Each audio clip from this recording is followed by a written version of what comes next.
Hey, how's it? This is the Foundation doing my final division prediction video. It's the NFC East.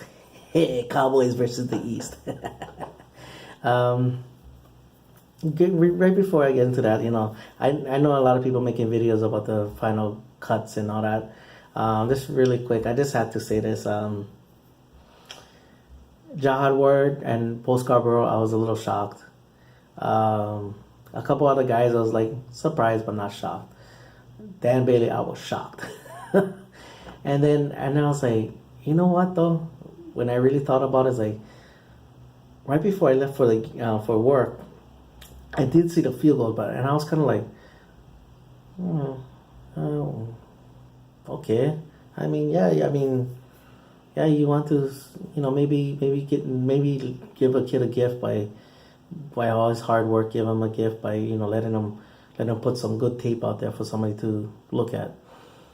And then when they cut Dan Bailey, I was just like, I was like, that weird feeling I had. I go, it wasn't my initial thinking. It's just, I just had a funny feeling, and what that funny feeling, is that Jason Garrett just wanted to confirm that he was gonna go with this guy, and so it's really weird.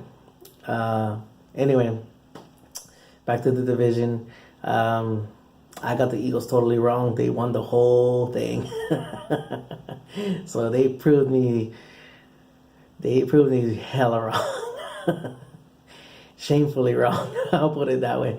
The Giants, they went the opposite direction, so they made me look shamefully wrong as well too. But the Cowboys and Redskins, I got it right. Let's get going. I think this division is going to be a solid division this year. Coming in last, I got the Washington Redskins. Overall, I think that you're going to have to really beat this team. Alex Smith is not turning the ball over, so they won't give you the game. You have to take the game from them and all that. Deron Payne was a great draft pick for them, their first one. I was kind of hoping slide. I was like, I thought they was gonna take Derwin James. I was like, come on, you take Derwin. I mean, that was realistic, and I was like, I wanted Deron Payne or somebody else. But we got LVE, so we're fine. But Darius, guys, that was a great draft pick. And if he would have stayed healthy, it's unfortunate I feel bad that he got hurt.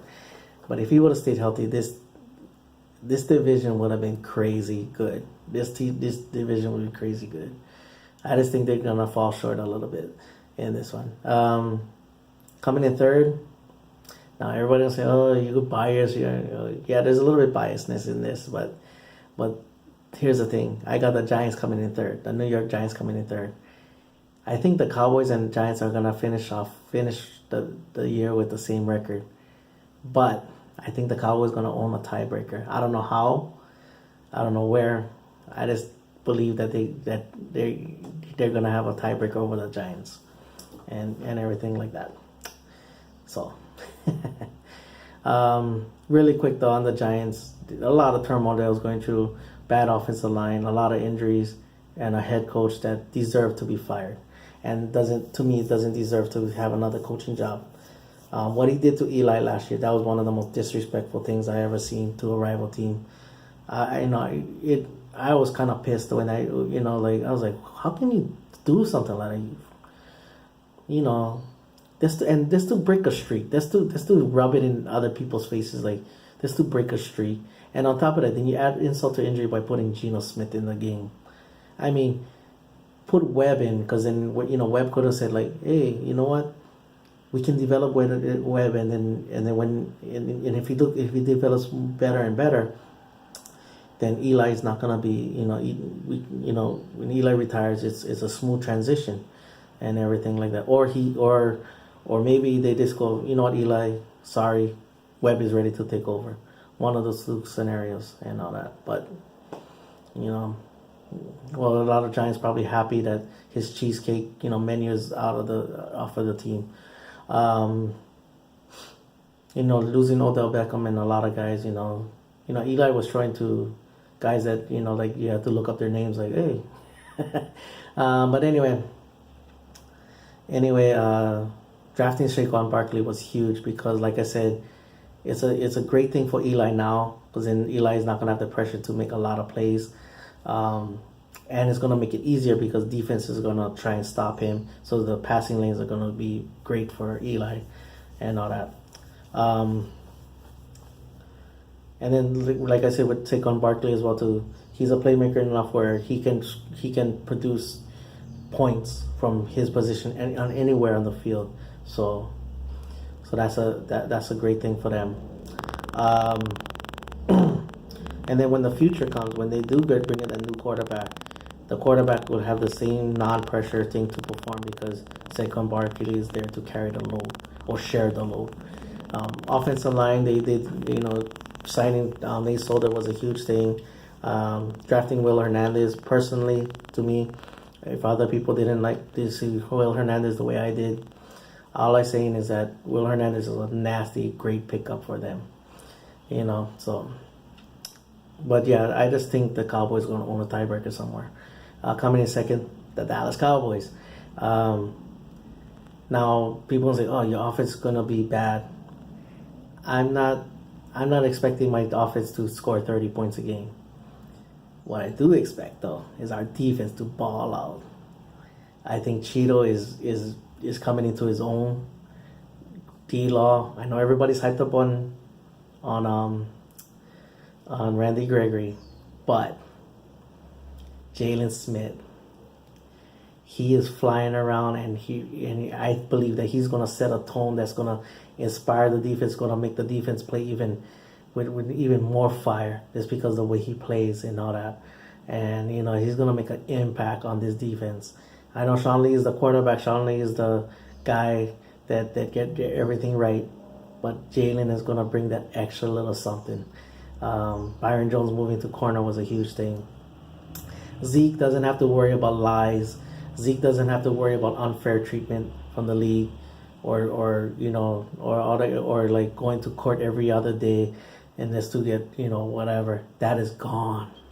So he's gonna play with a freedom. Now, I am concerned about our depth at offensive line, but I think they're gonna be good enough, and I think Zeke is good enough to overcome that. Dak, again, I don't care how he does it. I don't care if he throws for 5,000 yards or 3,000 or 2,000 yards. I don't care. If he wins games and he does his thing, I don't care. And finally, I know our wide receiving core here, it doesn't look proven and all that, but Michael Gallup at the end of the year, everybody's gonna say like, wait, Michael Gallup did what? He's not gonna look like the playmaker. He's not gonna look like Drew Pearson. He's gonna bring a different element to this team that we're gonna say he's a guy. He's a guy that we that can help this team and all that. I don't know if he's gonna become a superstar or not. I'm not worried about that now, but he's gonna help this team make plays. That's what I do believe. Now, and that's how we're gonna make the wild card. Now, winning the division, the Super Bowl champion. I said it. Without gagging. No, but seriously, the Super Bowl champion Philadelphia Eagles will be winning this division, and I'll put it right now out there that they're gonna be competing for the home field advantage, but they are gonna staple their thing on the first round bye. They reload. They let some guys go. They reloaded. The Dallas Goedert thing kind of like made me laugh, but I was a little bit like, these suckers. but at the same time too, it was a solid pick for them. But overall, the biggest question mark for them is how will Carson Wentz look like. I know Nick Foles hasn't looked good, but I think Nick Foles can hold it down until Wentz comes back. But again, this team is so stacked that they don't have to worry about that. All that other stuff is luxury. They're gonna win games by the way they do special teams, defense. They create a lot of turnovers. Jay Ajayi is gonna make some good plays and all that. So they have overall other than the health and how he's coming back of Wentz, they don't have really anything to worry about. Other than that, the one other thing, They're the hunted now. The pressure of the team, the pressure of repeating and all that. Can they repeat? Can they repeat? You know, that's gonna be on their thing. But I think they're good enough to get through the back to the playoffs and all that, and back to the division round. All right, that's my video. Mahalo for watching. Paniola boys, and like always, Cowboys versus the East. Go Cowboys.